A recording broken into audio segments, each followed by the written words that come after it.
Sometimes I feel like I'm just existing. I'm not really living. I'm only watching the time slip away. I've forgotten who I am in you. I'm not who I'm meant to be, no. I'm drifting farther away from my destiny. Welcome to Hearts of Purpose. My name is Gail Nordskog, and the reason I'm doing this show is because I want you to meet some incredible people that are doing incredible things. They're partnering with God, and they're helping people all around the world. Today, my guest has a work in Ethiopia, and her name is Sharon Daly. I got that right this time, Sharon. And she has a story to share with you that's really amazing. It starts from childhood all the way through today, the work that she's seen her dad do, and now she's taken up the baton and she's doing. So, Sharon, thank you for coming. Thank you. And I would like for you, if you don't mind, share the work that you are doing present day, along with your husband, Jim, and maybe we can eventually backtrack and get the story about your father, who I think is awesome. Thank So, you. go ahead. The story's yours. Okay, thank you. The way we got involved with the Mossy Foot Project was we were out with my dad in Ethiopia in 2004 when he was really sick. We saw the 4 clinics that he had. He had started the Mossy Foot Project in 1997, and then he went back to Ethiopia at the age of 85 to start this. So when he was really sick, we were out there with him and saw the 4 clinics that they then had, and the shoemaking and the vocational training and weaving. A little later that year, Dad got sick. We brought him back here to the States. 2 weeks later, he passed away. He was a week away from being 92 years old, so he lived a full life just really doing what God had showed him to do and enjoying his life. He loved the work he and my mom did with missions and helping people there in Ethiopia. Can I just stop you 1 minute? When I first heard about your work that you're doing and heard the word Mossy Foot Project, that was totally foreign to me. And I would imagine that the majority of our guests watching this have no idea what Mossy Foot is, why it happens. Maybe you could give us a little bit of a picture of what this condition is and what the actual medical term for Mossy Foot disease is. So let's go to that part of the story. Okay. Go ahead. Mossy Foot is a type of elephantiasis. It's caused by people being barefoot in volcanic soil. And as they walk, and not just merely walk casually through the soil, but they're farming in that land. They're immersed in the soil. If I put a dot in my hand, there would be 5,000 particles of volcanic glass in that one little dot. So it penetrates through the pores of the barefoot skin. It gets into the lymphatic flow, and about 1 in 13 people develops an inflammation from it. It's like an intolerance. And they're the ones that get mossy foot disease, also called podoconiosis. Their feet swell up. Many times they become ulcerated, they ooze, they smell bad, they look really grotesque, they get growths all over them. So they're outcasts of society. They're treated like lepers. People are afraid of them. They're ostracized. They really have a very difficult life, not only physically, but emotionally, and just being isolated from the community. And it affects them too with poverty, great poverty. Now, is this a condition that is seen mostly in Ethiopia, or is it in other areas of the world as well? It is a global problem. They have it in 10 other African countries, Sri Lanka, India, and some of the South American countries. And have you found that Ethiopia is more behind medically than these other countries, or is it very similar, the actual outbreak of this condition as far as numbers of people in the different countries? I'm sorry, I really can't tell you that because I haven't studied the other countries. Okay.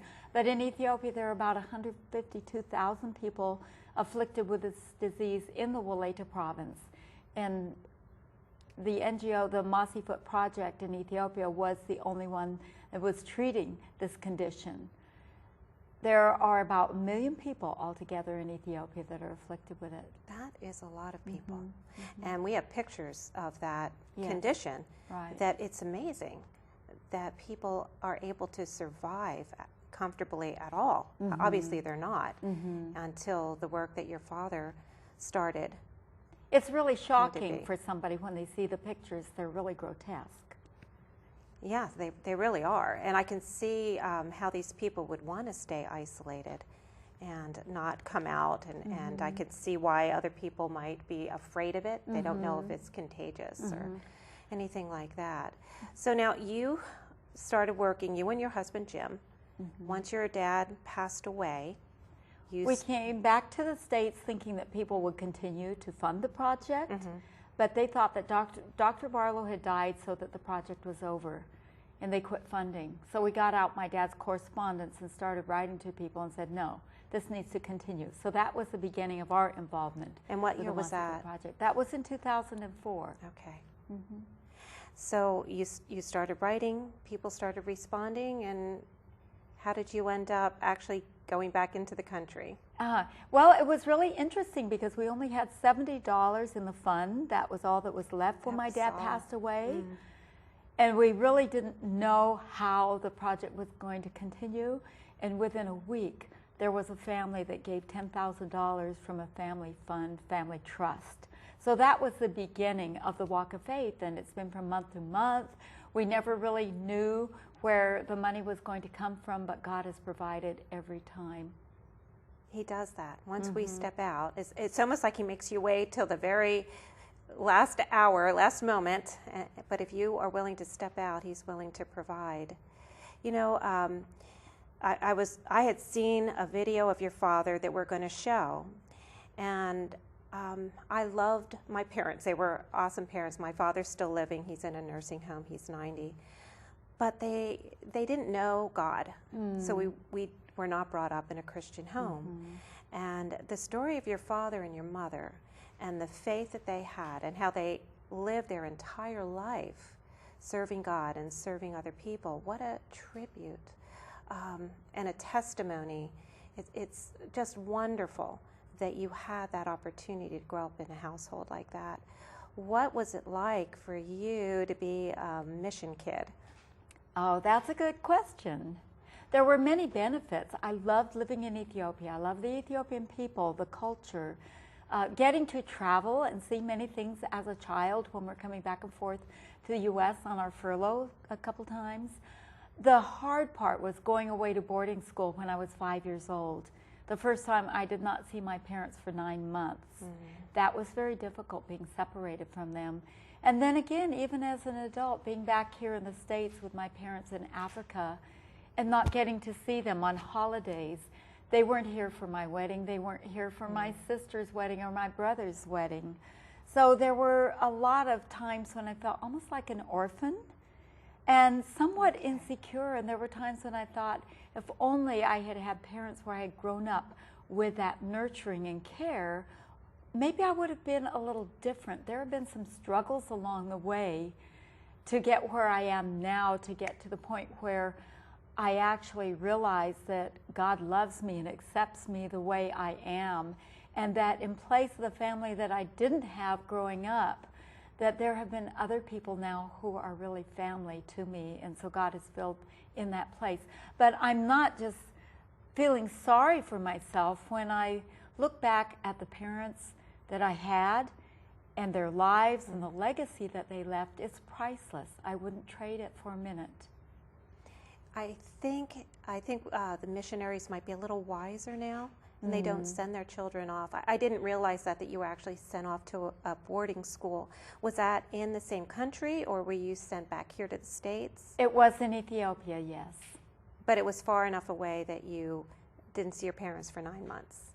It was far enough away, and the break was in the middle of the year. We had starting the school year in January rather than in the summer, which is rainy season in Ethiopia. It would take at least 3 days to travel from where our station was up to Addis because the roads were not paved. They were full of potholes and mud, and we get stuck in the mud, have to unload to go over a rickety bridge. And my dad really needed to stay at the hospital because he was the only doctor for over 1 million people for many of those years. So he couldn't just leave the people and go away to see his children. He had to wait till we could come home. How many children? There are 4 of us. I'm the youngest. You're the baby. Mm-hmm. Okay. Is everybody still living and Yes. around? And Yes. Are any of your siblings a part of the ministry besides you? My sister's husband is now on our board of directors. They recently went out to Ethiopia, and Lee was captivated by the Mossy Foot Project. His heart was really touched, where he felt like compelled to do something to help out. Okay, that's great. Mm-hmm. Again, it's the tribute to your parents that the family has stayed involved and are still working and trying to see this ministry keep going. Why don't we take maybe a little break here and watch that biography of your father and your mother so people get an idea of the times and who this incredible man was. Your father, his name is Nathan? Nathan Barlow. Nathan Barlow. Let's take a break here and look at that. Okay. Nathan James Barlow's legacy begins with his grandfathers. Little Nathan was named after his grandfather Nathan, who was a Baptist preacher, and his mom's father, James Somerville, who had a well drilling business. Mom Jessie and Dad Clifford were devout Christians who had laid the foundation for their 5 children. Nathan was followed by twins Russell and Douglas, then Paul and Margaret. Douglas died at a young age, while Russell and Margaret would eventually become major contributors to Nathan's missionary work. By the time he enrolled at Redlands University, Nathan had survived a harrowing experience. At the age of 6, he used scissors to pry a staple from a bag of nuts and stabbed himself in the right eye, causing blindness. While a senior at Redlands, Nathan was smitten by a red-haired freshman, Doris Bay, who, like Nathan, began college at the age of 16. They were married 3 years later while Nathan was a medical student at Berkeley. The idea of becoming a doctor took root as a child when Nathan's uncle Claude, a missionary physician in China, came to visit, and his mother Jessie suggested perhaps one day he might follow in Claude's footsteps. Doris, too, had wanted to become a missionary. Now, with a family that included Lois, Sharon, Miriam, and Robert, the Barlows' dream became reality in 1945 when they were accepted by Sudan Interior Mission and started for Ethiopia. It was the end of World War II, and the Barlows used their savings to buy hospital supplies from the U.S. government, Army surplus, cots, and large quantities of medicine so that others could live. It was the beginning of a life of fulfillment, spreading the word of Jesus Christ and saving thousands of lives. In the remote southern area of Ethiopia, Nathan identified the yellow fever epidemic. Neither crocodile-infested lakes nor remote locations slowed Nathan. When he started one out clinic, he walked 5 days by foot with pilots to find a landing strip. For many years, Nathan was the only doctor at Sim Otona Hospital. This patient was to deliver a child when the baby died inside of her. For many years, she lay in a small grass hut, unable to do anything. After Nathan's operation, she returned home to a normal life. Spinal meningitis epidemics were common every dry season, killing victims on the same day they became ill. In response, Nathan distributed medicine to church pastors to save lives and to witness for Christ. Nathan and Doris stayed in Ethiopia until 1974 when they abandoned their work because of a military coup. Their missionary work then shifted to Niger and Kenya and in the rainforest in the center of Africa, Rafah. In 1993, the couple returned to America when Doris became ill.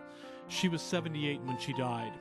After the passing of his wife, Nathan returned to Africa. He was 81. In 1997, Nathan went back to Ethiopia. It was there that he started a program to help the thousands of people who suffer from mossy foot disease, a debilitating physical condition resulting from barefoot farming on volcanic soil.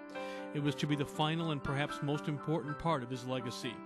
For the last 7 years of his life, Nathan's work to battle mossy foot disease continued.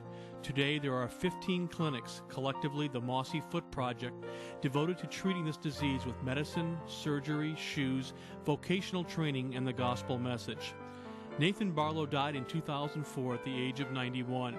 His was a life of saving grace, and on behalf of the thousands who continue to be impacted by his work and those who have been moved to follow in his footsteps, we proudly induct Dr. Nathan Barlow into the Medical Mission Hall of Fame.